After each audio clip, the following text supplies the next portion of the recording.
महाभारत के बारे में जानने की जिज्ञासा हर किसी की होती है। महाभारत को हमारे वेदों और पुराणों में एक खास ग्रंथ माना जाता है। महाभारत को धर्म और अधर्म के बीच हुआ सबसे बड़ा युद्ध माना जाता है। अक्सर हमें महाभारत की घटनाएं पेचीदा रिश्ते और उलझन भरी स्थितियों के बारे में देखने को ही मिलती हैं। परंतु क्या आपको पता है कि कर्ण की मृत्यु भगवान श्री कृष्ण की वजह से कैसे हुई थी? और आखिर ऐसा क्या हुआ था कि भगवान श्री कृष्ण को खुद ही कर्ण का अंतिम संस्कार करना पड़ा? तो मित्रों, इतिहास के पन्नों में कर्ण को पराक्रमी योद्धा के साथ साथ दानवीर राजा भी माना जाता है।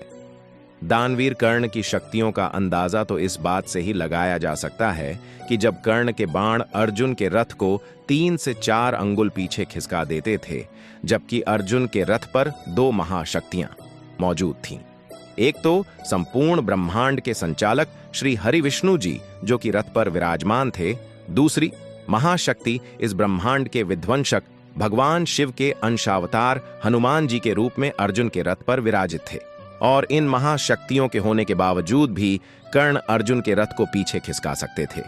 तो वे कितने शक्तिशाली होंगे, इसका अनुमान भी नहीं लगाया जा सकता। बहुत ही मशहूर हैं। कहा जाता है कि जो कोई भी कर्ण के पास जाकर कुछ भी मांगता था, वह कैसे ना कैसे उनकी इच्छा जरूर पूरी करता था। एक बार श्री कृष्ण खुद एक ब्राह्मण का भेष धारण करके कर्ण के पास पहुंच जाते हैं। उन्होंने कर्ण से कुछ सोना मांगा। कर्ण ने कहा कि अभी तो उनके पास कोई सोने की वस्तु भी नहीं है जो कि वे ब्राह्मण को दे सके। तब कर्ण ने स्वयं ही अपना दांत तोड़कर ब्राह्मण रूपी श्री कृष्ण को सौंप दिया। भगवान श्री कृष्ण कर्ण के स्वभाव व उनके दानवीर रूप को देखकर कर्ण से बेहद प्रसन्न हुए और श्री कृष्ण अपने असली स्वरूप में आ जाते हैं और कर्ण से प्रसन्न होकर उसे वरदान मांगने को कहते हैं। कर्ण ने कहा कि उनकी मृत्यु होने पर उनका अंतिम संस्कार एक शुद्ध भूमि पर होना चाहिए और एक ऐसे व्यक्ति द्वारा ही उनका अंतिम संस्कार किया जाना चाहिए जो कि पूरी तरह से पाप से मुक्त हो। और यही कारण था कि भगवान श्री कृष्ण ने स्वयं ही कर्ण का अंतिम संस्कार किया था। लेकिन दोस्तों, क्या आप जानते हैं कि कर्ण इतना अच्छा धनुर्धर था, बहुत ही बड़ा बलवान योद्धा था, परंतु उसकी मृत्यु ऐसे आसानी से ही कैसे हो गई? हम आपको कर्ण की मृत्यु के पीछे कुछ कारणों को भी बताना चाहते हैं। सबसे बड़ा कर्ण की मृत्यु का कारण बना भयानक श्राप। जी हां मित्रों, दरअसल एक बार कर्ण द्वारा गलती से एक गाय का बछड़ा मारा जाता है। जैसे ही बछड़े के मालिक, जो कि एक साधु तपस्वी थे, उन्हें इस खबर का पता चला तो उन्होंने कर्ण को श्राप दे दिया। उन्होंने कर्ण को श्राप दिया कि वह भी इसी तरह ही मारा जाएगा। यह श्राप ही मित्रों कर्ण की मृत्यु का एक बड़ा कारण था। दूसरा एक कारण कर्ण की मृत्यु का बना, वह था भगवान परशुराम का श्राप।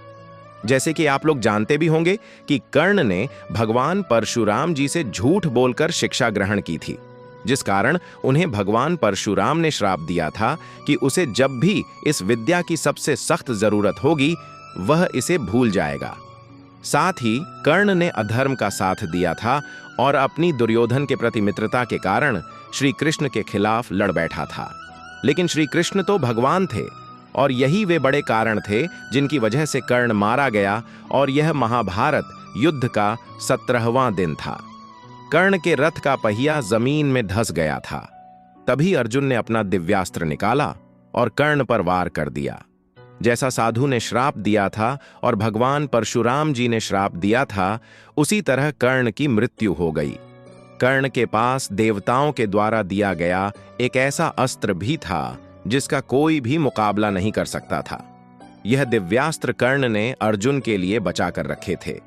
जब भीम का पुत्र घटोत्कच कौरवों की सेना पर कहर डाल रहा था, तब मजबूर होकर कर्ण ने उस पर वह दिव्यास्त्र चला दिया था।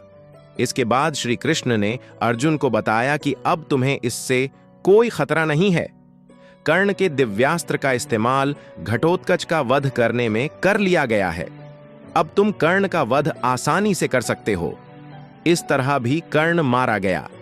और श्री कृष्ण ने कर्ण को पहले ही वचन दिया था कि कोई ऐसा शख्स ही उनका अंतिम संस्कार कर सकेगा जो कि पूरी तरह से पाप मुक्त हो। वहां पर ऐसा कोई व्यक्ति मौजूद नहीं था जिसने कभी पाप नहीं किए हो। तब भगवान श्री कृष्ण ने स्वयं की कर्ण का अंतिम संस्कार किया और उसे मुक्ति दिलाई। तो मित्रों, कैसी लगी आपको आज की यह वीडियो? कमेंट सेक्शन में जय श्री कृष्ण जरूर लिखिएगा। साथ ही साथ इस वीडियो को एक लाइक और चैनल को सब्सक्राइब भी कर सकते। साथ ही कमेंट बॉक्स के पास मौजूद हाइप बटन को भी दबाएं।